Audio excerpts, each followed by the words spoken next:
सेवा धर्माचं कुठलंही काम असले की नाही माझी लेक लाडकी लेक म्हणायला हरकत नाही, कारण खूप खूप मदत करते मला.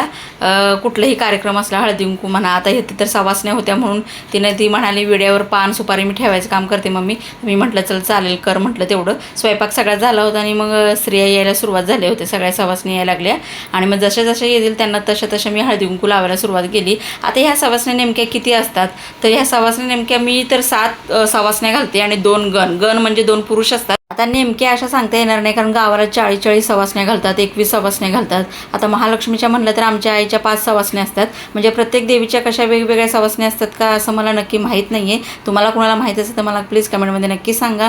आणि इथे गरम खूप होत होतं, कारण पाऊस आहे तरी गरम होतोय. आणि इथंच मस्तपैकी असं ताट वाढायला घेतलं होतं, कारण सगळ्यांना हळदी कुंकू लावून झालं होतं. सगळ्यांना म्हटलं बसा आणि सगळ्यांना प्रत्येकाला हे ताट वाढून दिलं मी. काहींना जणांना वाटत होतं की उपवास सोडताना आधी काय खायचं, म्हटलं सुरुवात करा गोडानेच, म्हटलं पुरणपोळीनेच काय होत नाही. आणि मग शेवटी जेवण झाल्यानंतर पेविड्याचं पान द्यायला सुरुवात केली होती. गजरेसुद्धा आणले होते बरं का.